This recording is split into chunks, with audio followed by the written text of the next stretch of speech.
নির্বাচনের তফসিল দিয়েছে, আপনারা দেখেছেন, এটা আমরা ধন্যবাদ জানাই।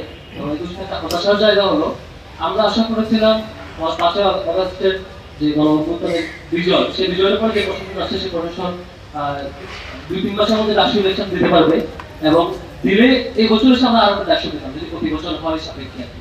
তো এটা ইন্টারিম পিরিয়ডে যেটা আমরা দিলে রাষ্ট্র পাওয়ার কথা সেখানে মাত্র একটা পাচ্ছি। এটা আসলে কনসার্নের ইস্যু, এতদিন দীর্ঘ অপেক্ষা করতে হচ্ছে। তবু অন্তত এখন এসে ডেট দিয়েছেন আপনাদের বাচ্চারা।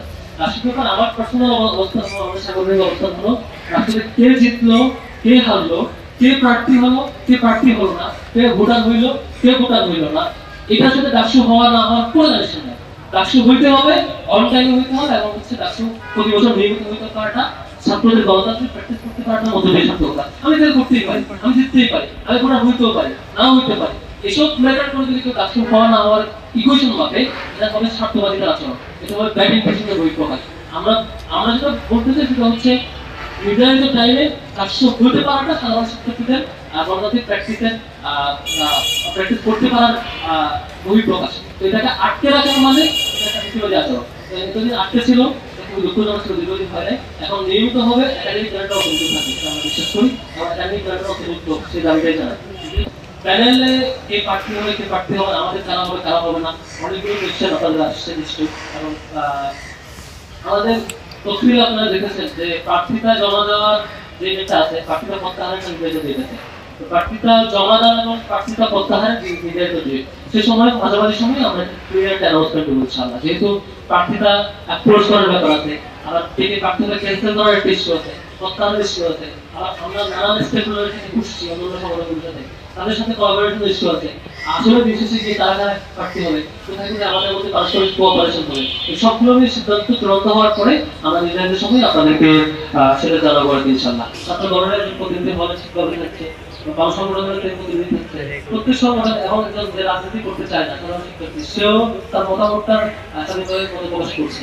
তো এরকম প্র্যাকটিস 1971 পর থেকে বাংলাদেশ পাওয়ার পর থেকে এখন পর্যন্ত কখনো এরকম এত বেস্ট পজিশন না হয় নিশ্চয়ই এটা ইতিবাচক। এবং সাধারণ শিক্ষার্থীরা যারা রাজনীতি চায় না, তারাও রাষ্ট্রের ব্যাপারে খুবই ইতিবাচক এবং রাষ্ট্র হওয়ার মধ্যে দিয়ে তাদের রাইটটা খুঁজে পাচ্ছে। আমরাও 2024 সালের ছাত্র জনতার গণ-অভ্যুত্থান, জুলাইয়ের যে গণ-অভ্যুত্থান এবং দিন শেষে 24 জুলাই যে গণভবন বিজয় হয়েছে, সেই পথের গণভবনকে ধারণ করে আমরা 3 দিন ব্যাপী আয়োজন করবার চেষ্টা করছি ঢাকা বিশ্ববিদ্যালয়ে। ঢাকা বিশ্ববিদ্যালয়ে আমরা 5, 6, 7 আগস্ট 3 দিন ব্যাপী টিএসসিতে আমাদের নানান আয়োজনের মাধ্যমে আমরা জুলাইয়ের গণ-অভ্যুত্থানকে, ছাত্র জনতার ত্যাগ তিতিকাকে ধারণ করব, স্মরণ করব এবং আমাদের করণীয় এবং কমিটমেন্টকে জানাই দেব। সেদিক থেকে আমাদের এখানে মূল উদ্দেশ্য হচ্ছে এই 3 দিন ব্যাপী যে আয়োজন 5, 6 এবং 7 আগস্ট 3 দিন ব্যাপী আয়োজনের মূল উদ্দেশ্য হচ্ছে জুলাই গণ-অভ্যুত্থানের স্মৃতি চারণ করা এবং বাংলাদেশের ইতিহাসের তাৎপর্য সেটাকে উপস্থাপন করা। সুবিধ আহত পরিবারের অভিজ্ঞতা সরাসরি শোনা, নাটক, মাইম, কবিতা, গানের মাধ্যমে আমাদের যে প্রতিরোধ চেতনা সেটিকে জাগানো এবং সক্রিয় রাখা। ছাত্র রাজনীতির ভবিষ্যৎ ও ছাত্র সংসদ নির্বাচন বিষয়ে আলোচনা এবং পারস্পরিক মত বিনিময় করা। আমাদের আয়োজনের ধরনের যেসব ক্যাটাগরি থাকছে, জুলাইয়ের গণ-অভ্যুত্থানকে কেন্দ্র করে বিশেষ চিত্র প্রদর্শনী, সাইকেল র্যালি থাকবে, জুলাই গণ-অভ্যুত্থান নিয়ে ডকুমেন্টারি প্রদর্শনী থাকবে, বিপ্লবী গান এবং কবিতার আয়োজন থাকবে, শহীদ পরিবার এবং আহত যোদ্ধাদের গল্প শুনবো আমরা এবং গান, কবিতা, নাটক, মাইনের মধ্যে দিয়ে বিভিন্ন কালচারাল কম্পোনেন্টের মধ্যে দিয়ে আমরা জুলাইকে জারি রাখবো। এবং বিতর্ক থাকবে, ক্লায়েন্ট সাইড বিতর্কের মাধ্যমে আমরা সেই জুলাইকে আবারও ফিরে নিয়ে আসবো, জুলাইয়ের বিভিন্ন ক্যারেক্টারকে আমাদের সামনে হাজির করবো এবং পাশাপাশি থাকবে আলোচনা সভা।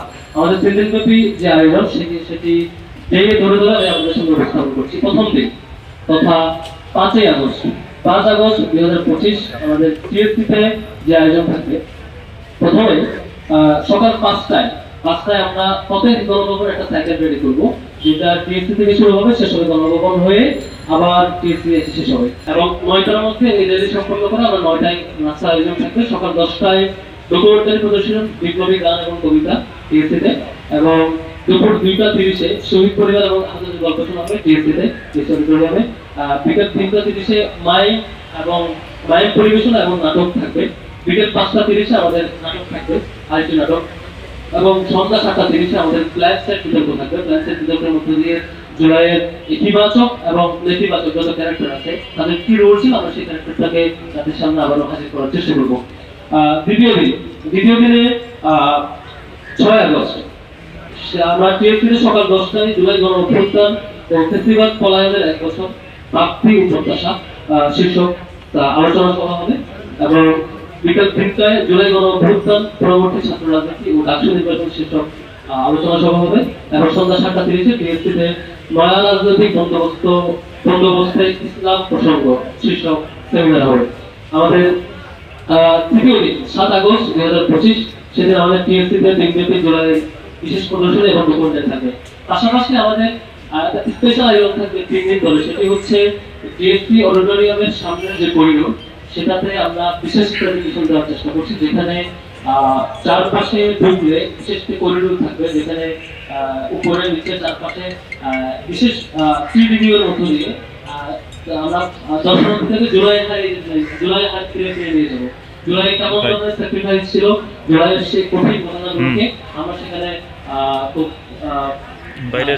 উপস্থাপন করার চিন্তা করছি, যেখানে একদম এই টানেলে ঢুকলে চারপাশে দেখা যাবে। একই সাথে টিএফসি মাঠে আমরা বাংলাদেশের বিশেষ বাংলাদেশকে উপস্থাপন করতে চাই, যেখানে বাংলাদেশ পুরো বাংলাদেশ দর্শনার্থীরা ঘুরবে, ঘুরতে জুলাইয়ের প্রতিটি কর্মসূচি দেখবে এবং গণভবন বিজয় করবে। এমন একটা ভিডিও আমরা টিএফসি থেকে সাজাতে চাই। এটা হচ্ছে আমার এই প্রদর্শনীটা 3 দিন ধরে চলবে।